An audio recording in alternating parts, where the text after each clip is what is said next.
What's going on, y'all? It's your boy Cool Colas here. And I know it's been a while since you all have probably seen me, and that's mainly because I've been focusing a lot of my attention on Instagram. I've been trying to build my platform there. I've been posting a lot of videos, posting a lot of just regular posts there for people to enjoy. And really, I've had somewhat of a revamp of my content. So a lot of you all, if you look back on some of my videos that I've done in the past here on YouTube on the Cool Colas page, what a lot of you all will see is that I talk a lot about giving Black writers a voice, specifically Black male writers a voice, because it's not really a big thing. But what I now talk about on Instagram is pro-Blackness, but more so how can we use pro-Blackness to empower Black people in education, in entertainment, and in empowerment. So a lot of my topics cover that, but I make it more relatable on social media because I talk about things that a blurred would talk about. So I kind of break down a lot of the television shows, movies, video games, all the other entertainment pieces that a lot of us like to enjoy on the regular, how anti-Blackness shows up, and what are some of the issues that I think a lot of people are overlooking. Today, I want to talk about a topic that's related to a lot of the things that I talk about on my Instagram page, and that's going to be the kickoff more so for reconstructing this YouTube page. I want to talk to you all today about how to deal with conflict, haters, trolls, and individuals who are just trying to cause some type of chaos to whatever it is that you're trying to create. And I'm specifically talking about this in the context of empowerment. Now, you all probably know at this point that I'm the master at being able to handle trolls and people like that, because as soon as I posted a video about Black people not being racist, I had my comment section just flooded with messages from speculated white supremacists. It is what it is. You're going to get haters all the time. You're going to get fools who just got something to say because they don't like that you're saying something. And especially when you put in the context of talking about Black people and empowering them, they're always going to have, stick up their ass. So you can't worry about none of that. Now, what I think that a person needs to do if they really want to master being able to deal with trolls and haters and people like that, though, is they need to first of all learn what is the style that they use or the method that they use to deal with conflict. And there generally are 4 types of methods that people use as their go-to whenever there's some type of issue, whether that's related to empowerment or whether that's just them dealing with a regular conflict in everyday life.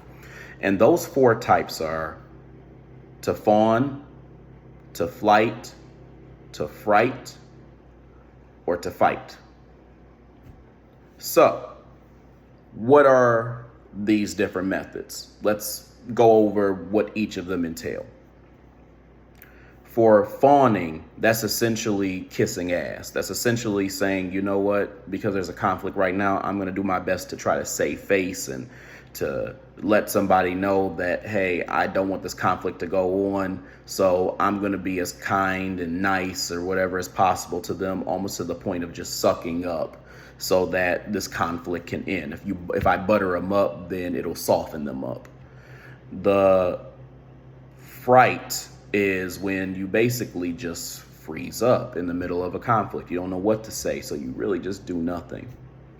Then there's flight, which is basically when there's a conflict going on, because you don't like the fact that it's going on, you leave, you depart, you flee, you decide not to fight back, you just try to exit and not entertain what's going on. And then the last method, of course, is fighting back. And that's basically showing people what you're made of because they decided that they were going to try to cause some type of conflict with you. A person who is a master at dealing with conflict understands the importance of all 4 of these, actually. And I like to think of myself as somebody who actually has done a combination of all these things to a certain extent, but not in the way that you are probably thinking. What we need to really look at is the light side of all of these different tactics, because what most people see whenever they're dealing with conflict is the dark side, because conflict generally creates this presentation of negativity and something that could possibly escalate into a much deeper, more intense situation, right? That's what most people see when they think of conflict. But there's a light side to all of these. And I feel like my Instagram page and dealing with stupid haters all the time has really helped me to understand what is the best method in not only dealing with them, but exemplifying to my audience and people who actually enjoy my content how to deal with these types of issues. The light side of fawning, which essentially, as I pointed out, was ass kissing, is to look at a situation and validate the things that are actually correct. Sometimes you need to do that in order to clear out and get through and cut through the fat of whatever is going on. Sometimes you need to actually validate the pieces that actually make sense. So there's not this idea that you're just upset with what is going on, because really you should approach these things in the most logical way so that your feelings don't get in the way of saying something that could be incorrect or could end up being non-constructive. Because at the end of the day, all conversations, and Dr. Neely, I don't know if he's a doctor actually, but Neely Fuller Jr. actually said this in his book, The United Compensatory Laws. I can't think of the whole title, it's really long, but I have the book and I've read it a couple times. But he said before, all conversation should be constructive. So you want to make sure that any conversation that you're having is very constructive. So when it comes to fawning, the best way to deal with that piece, the light side of it, is to validate the things that are actually correct.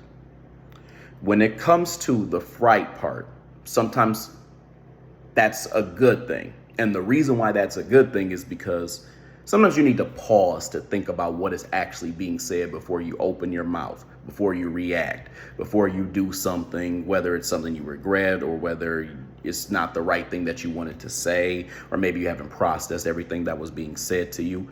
You want to take a moment to do two things. The first one, which I just mentioned, is processing what happened.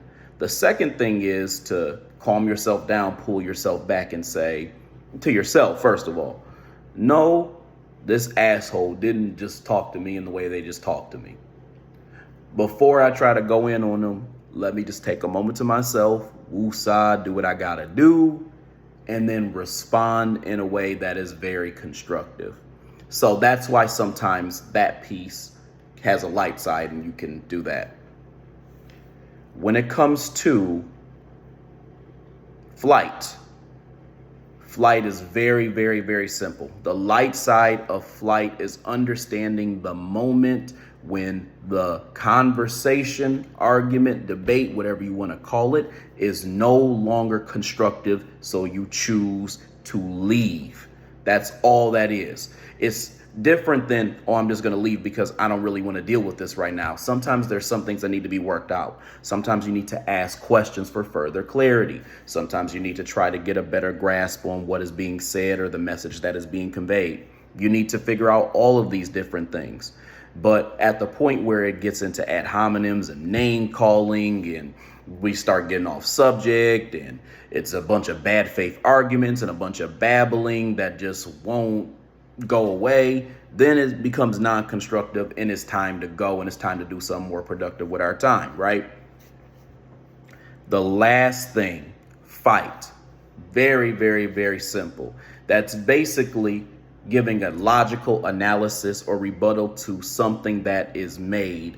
And it's not necessarily because you want to show somebody what you're made of, but you should use it as an opportunity to teach other people. Because believe it or not, there's people watching you and you may not even know that they're watching you. There's people who are looking at your example or seeing the way that you lead and the way that you take charge of things. And you want people to be able to look at the example that you provide and see the things that they can actually learn from what you're teaching them. And sometimes you teach people by your wisdom. So maybe you're able to see what a troll is saying and then figure out what the problem is and why they chose to say the stuff that they said and how you can respond back in an effective way, because that teaches them too how they can deal with a stupid troll who has no business bothering them. Now, a lot of you all are probably hearing me say this and they're like, okay, well, I could just not deal with them at all.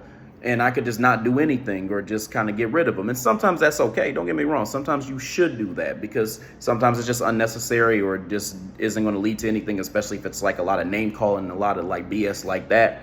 But you need to understand, you're not supposed to run away from every single problem. That's the problem with people. They just don't want to deal with they don't want to deal with problems. That's really what it ends up coming down to.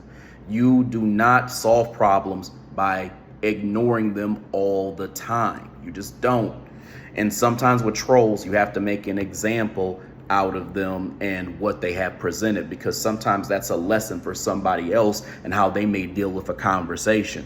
And like I said, I know all too well, because with me talking about pro-blackness, I'm going to get all types of Sambo behaviors. I'm going to get all types of white supremacists. I'm going to get all types of people who just aren't really vibing with what I'm saying. So they always got something negative to say out the side of their mouth.